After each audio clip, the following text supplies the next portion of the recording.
Okay, folks, so we've got lots to talk about today. Number one, we got to talk violently about why I was gone. Number two, we got to talk about what the heck is going on with this market environment. And then number three, I want to talk about what to get ready for this week. Okay, so first on the agenda, I did catch COVID, and it was a big pain in the rear end. I started with the big sore throat on Monday, and I started getting a very bad headache by Tuesday, and a lot of muscle aches and pains, fatigue. Wasn't really able to think straight, honestly. Had some bouts of nausea, and honestly was pretty beat up throughout most of the week. I'm feeling a lot better now, though, and I am fairly young, and did get double vaccinated last year, so perhaps those things helped. In terms of how I got it, my girlfriend and I took a road trip to Vegas for New Year's in what was presumably the worst weekend throughout the entire pandemic for case spreads. If I did a simple technical analysis before we went, I probably wouldn't have caught it. But anyways, folks, thank you so much for the pouring out of support this last week, and I really miss making these daily uploads for you. Okay, next on the agenda, while I was gone, I wasn't the only thing sick. The market dilemma has gotten even sicker. The negative impacts that were very much present have accelerated, most notably the faster pace of monetary policy tightening. This week, you had the Fed minutes release indicating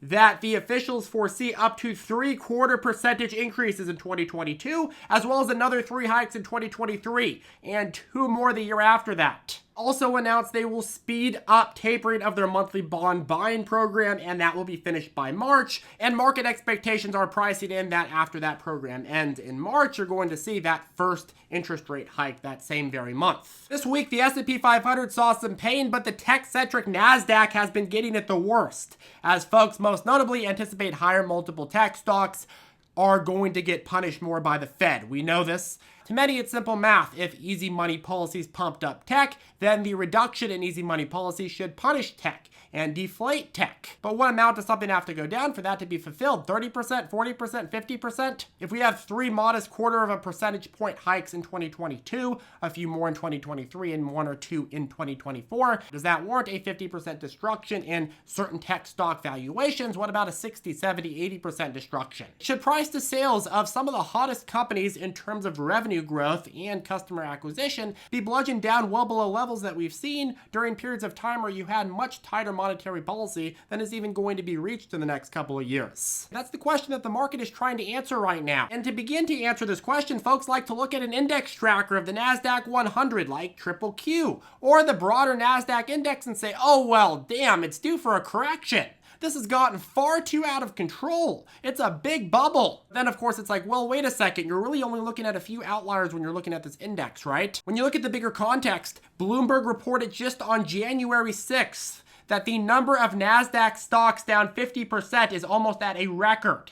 In fact, almost 40% of the index's firms have fallen by half from 1-year highs, down 50%. The broader NASDAQ itself dipped about 35% during the COVID drop in 2020, yet today you have almost half of NASDAQ stocks down 50% from 52-week highs. That's not just a bear market, that's panic level, folks. Make no mistake, the market is not surprised that we're having interest rate hikes. It may be surprised at the pace of interest rate hikes, but the market has already factored in a dramatic kill order for tech stocks, especially the ones in the higher multiple stratosphere, which is the majority of the NASDAQ if you actually look at the numbers here. Statistically, if you bought a tech stock, obviously, aside from the FANGs, it's probably down quite a lot right now in anticipation of what? Well, these raising rate hikes. Obviously, we all know that in the growth tech space especially. I mean, you look at something like an ARK growth fund and you're getting awfully close to the entire index being beaten down 50% already in just the last 11 months. Obviously, a lot of companies in this index are actually doing multiples of 100% plus revenue growth per year. Sure, some did factor in the moon a little bit too early, but still, I mean, there's definitely a very strange double market condition going on here. You're seeing the dominating narrative that tech stocks deserve to be punished massively and they're garbage. Just because their revenue growth is high doesn't mean they're good companies. The narrative goes, you should sell everything because rate hikes mean that tech stocks, nope, never coming back. You're getting to the point where, again, the market is willing to pay less for revenue than they were willing to do at higher interest rate points years ago. And when talking tech, there's a tale of two markets. Huge exceptions at the top of the ticket, the ones that hold the indices up and hide the majority of laggers. FANG and a few short list of others. For the most part, I'm a big believer in a lot of big tech players over the long run, but we made a case a few weeks ago that You are now paying more for the biggest tech companies than you ever have before. The market has gutted most of the NASDAQ and plowed into a few top players in said NASDAQ. It's not necessarily that these companies aren't going to grow into their valuations. They very well will over the upcoming 5 to 10 years. But if you're talking about rising rates going and punishing tech, you got to be really honest about which areas haven't been punished yet and where the real opportunities are here in terms of discount valuations. Most of the NASDAQ is already in a deep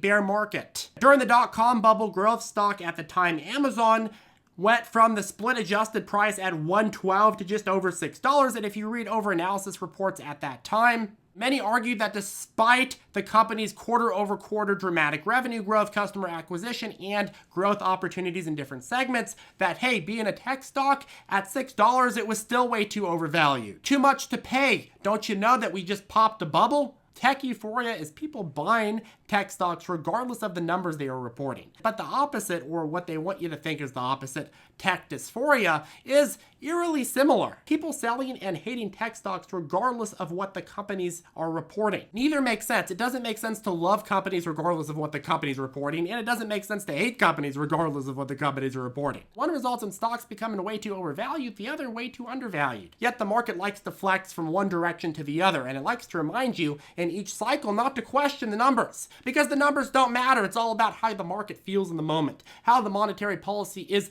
affecting that company in the moment. Just make sure that you're selling at a massive loss when it shifts in the other direction. Don't think for yourself. Don't match the actual company to the actual numbers. Now, I'm not saying that you're going to find the next Amazon or that we're in a dot-com bubble style crash. But what I am saying is that people don't like to question when stocks are on to new highs in a momentum cycle, and people don't like to question when stocks are into lower and lower lows in a dysphoric cycle. They just assume that those stocks deserve whatever they're getting. But the problem is, while certain cycles can stretch on, they don't stretch on forever, and if you're not very careful at making sure that you understand the broader context of what is happening, you might miss a very big opportunity. Perhaps inflationary pressures continue to be stubborn for another quarter or two, and public pressure induced by said stubborn inflation continue to push the Fed on this trajectory of preempting more inflationary pressures. But eventually those supply chain issues start easing. A lot of these numbers that we're already starting to see change start accelerating, and all of a sudden you get to this point where inflationary growth starts trending back to a normal and more healthy range. At that point, you get to this inevitable conclusion where the market's looking at it and they're looking at the Fed's trajectory and they're like, well, we already priced in everything the Fed did if they didn't overdo it. And if you're looking for companies that are actually reporting huge revenue growth, if you're looking for companies that are actually providing value for your dollar, well, maybe the capital starts pouring back into some of those sectors that have been beat down 30, 40, 50, 60, or 70%. So what am I saying, folks? Well, if you have a high conviction company that is down 30% plus or more from all-time highs, specifically because of interest rate hike fears, while also having insane quarter-over-quarter growth, insane potential in its industry, and overall a much higher price target in your own view, then I would not think twice before considering a dip buy on it. Ooh, it could be a triple layer dip. Okay, but can you control the pace of monetary policy tightening? Can you control whether inflation is going to get out of control to a much more extreme extent or not? No, you can't. A lot of the stocks in the NASDAQ that are down, say, 50% aren't doing 50% less in terms of revenue. In fact, it's usually the opposite. Most of them are continuing to expand exponentially. In terms of business model, a lot of the tech stocks are doing better and better quarter over quarter, but are doing worse and worse because of this whole tech crunch. So if you're seeing stocks like that and you have ones that you believe are a good deal now, start thinking about dip buying them. At the end of the day, you never know how long a tech crunch is going to go on, but when you're getting to the point where you've seen such huge dysphoria, it's time to start thinking about your highest conviction stocks. Okay, next, what to get ready for this week. So this is our first week of the year where we start getting some notable earnings. Monday, you have Tilray representing the MJ sector. Thursday, you have Delta representing the airline industry. And on Friday, you start getting a lot of bank and capital market reporting. We have JP Morgan, Citigroup, Wells Fargo, BlackRock, and First Republic reporting this week on Friday. The week after that, you're going to have Schwab, Bank of America, Morgan Stanley, and a number of smaller banks reporting as well. Remember, the financial sector, especially banks and capital markets, have done really well and outperformed the rest of the market this first week of 2022. Higher rates have obviously been seen as a positive for lenders, makes sense.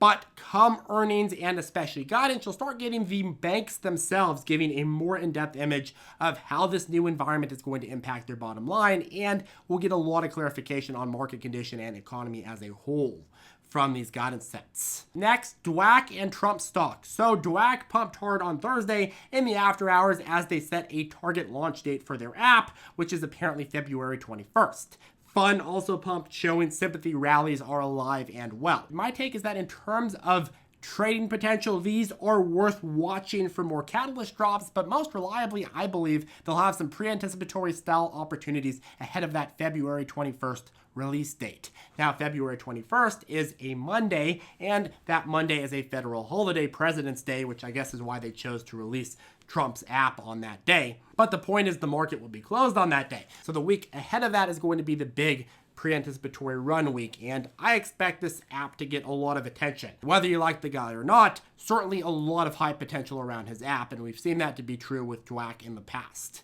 This is going to be the biggest catalyst yet. Honestly, I'm not going to make an argument for the value of the actual company itself. I feel like it could really go anywhere, and we haven't had enough specifics in terms of what this app is going to look like, nor do I care to put price targets on more politically charged stocks. But at the same time, in terms of a hype potential, trading potential, that is what my thought process is for pre-anticipatory runs that week before. Okay, next, Lucid. Lovely Lucid said this past week that they plan to enter European markets this year. That's a big stinking deal. This is in addition to an expected entrance into the Middle East this year and China in 2023 as well. Lucid's also been in the process of scaling production in the US, and their deliveries are said to hit expectations. Now, Lucid stock has been reacted fairly well to all this news, but in addition to the good news, we do have a deprecating factor, which I do want you to be aware of. Be aware that on January 19th, the company's lockup period expires. We've already had one share lockup period expire back in September, and that resulted in a dumping of Lucid shares. This time, you should see a similar sort of trading activity. After a lockup period, of course, early investors are able to offload shares, and they tend to do it on the first day of said lockup period, and other investors tend to preemptively sell in anticipation of that. Obviously, long-term holders aren't really worried about that, but there's a lot of hedge funds that like to trade these types of growth stock.